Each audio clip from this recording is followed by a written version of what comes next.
Hey guys, what's up? So, in this video, I figured we would take a look at the Bandai Namco, Banpresto, Overlord, the Sacred Kingdom movie, Ainz. Now, I was able to snag this figure for about $40 even at a local convention, which is actually not a bad deal considering the fact that he's quite a large statue. But on the side of the box, you've got everything trimmed in this nice gold color, showing off Ainz in all of his glory, and you've got, his name there. The back, full shot of the figure. Again, not bad. Front and back, it's all right. I mean, it's not really needed much, but top, same again, just that. Bottom, legalese and blurbs. Now, let's go ahead and see what he looks like out of the package. Out of the package, he's quite nice. He's very large. He's about 9.5 inches tall. Almost 10 inches. And he's a solid hunk of PVC. Like, there is nothing else here but solid PVC. I mean, he's solid traffic cone underneath here. And, of course, you've got, your legalese, your crap here. My only complaint, immediately right out of the box, he looks kind of cheap. And I know that he's a prize figure, not going to get the best paint in the world, but there's no paint on here except for what has to be here. So the yellow, the purple, the red. If you look close, they didn't paint his eyes. There's really no wash on the skeleton. If there was, it would look a lot cooler. Like this being a metallic gold would be really neat. The rings don't look terrible, but that's because they're kind of a prominent feature. Same rule here, but again, you could use some wash and detail here. Same with the horns up here. Well, they are casting out of a bronzy brass color. I would like to see like a dry brush of silver. Same with the tendrils here. These look good. That's just because they're gloss red.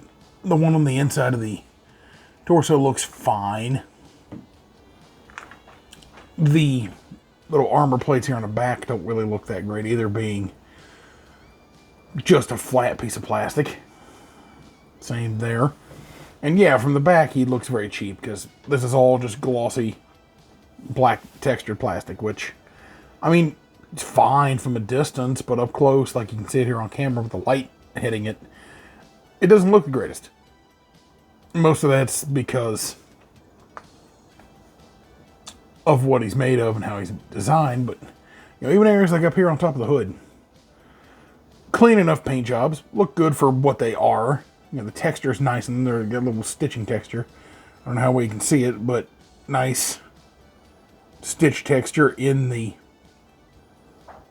details themselves. The kind of leather-like texture on the hood looks good. And then, this having different texture to break up the material. The same type of ribbing texture here. Same here. Looks nice. Then the front robe is a slightly different texture. Yeah, that looks good. I like different textures on the figure. I just feel like he's severely lacking in enough paint to where you could have generally made him a very nice looking figure had you just put a little bit more paint on him. For the $40 price tag, it does feel a little bit too much for a figure that's lacking hardly any metallic paint on him whatsoever. An example, the reincarnated as a slime figures that I'll link up here. Hinata has metallic parts on her boots and her sword scabbard, and they look beautiful. And those figures are like $10 cheaper than these. So, I get that Ainz is a big boy. There's a lot of, detail to go in here. There's a lot of texture going on here. But that texture would be accentuated if you just did a simple airbrush of like a dark purple or a deep navy blue over parts of this black. Just to make it not look as traffic cone-ish, as toy-like. And on the bone, all you'd have to do is just add a little bit of a shade detail in certain spots, like around here around parts of the fingers, around parts of the ribs, the teeth, paint the red in the eyes. He would look perfect. Wouldn't even take much, like paint this gold. That wouldn't be hard to do. Paint this gold. Paint these actually silver. Wouldn't take, honestly, you could probably do that yourself and not really have to worry about much. It wouldn't be that hard to do with a simple handful of paint. You could probably repaint this whole figure and get him looking actually really cool and detailed up. He looks fine as is. He's probably just going to spend the rest of his life sitting on top of a shelf anyway. But the principle of the thing is that for $40, I would expect a little bit more in the way of paint. But what is here, at least, is nice. I won't complain about that. For $40, I would say try to find him a little bit cheaper somewhere. Try to get him for at least $30 to $35. That's a little more reasonable. And again, if you want a fun painting project, he would probably be good for that. I mean, there are certain details you could probably really paint on here if you're good at scale modeling. I don't dislike him. I'm an Overlord fan, so of course I'm going to like having Ainz on my shelf. I would say if you're going to pick him up, pick up Albedo with him, so they kind of offset each other. Because Albedo is a little bit more detailed, has a little more going on with her. I would recommend probably going for him second next to her. But Ainz is still a good figure. I still recommend picking up Ainz. He looks nice.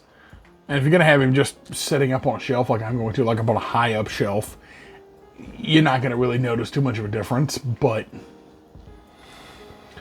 there is the glaring issue of the lack of paint does make him look rather cheap.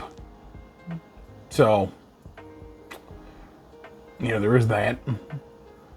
Some of the lack of paint makes details like the bones and all these really beautifully sculpted facial details really not stand out like they should. Because they're just not painted in the way that makes a lot of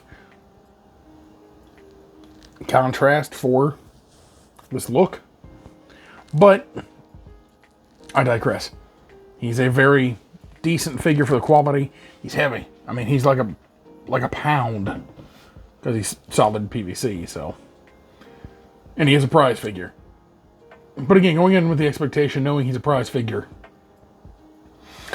there are better looking prize figures. The reincarnated slime figures, again, that Otherworlder line, perfect.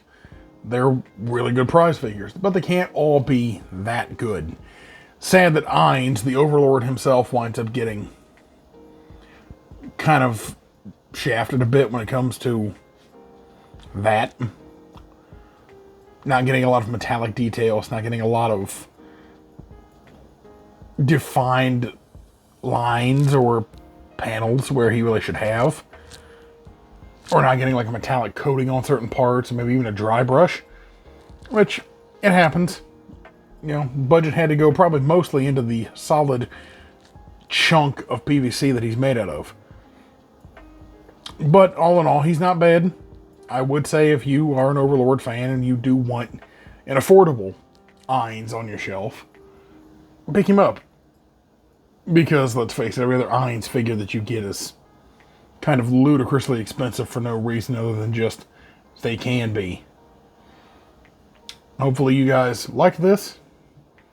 I figured we would review a prize figure that I recently picked up at a convention. I'll also link that video at the end of the video. Thanks. I'll see you guys in the next one.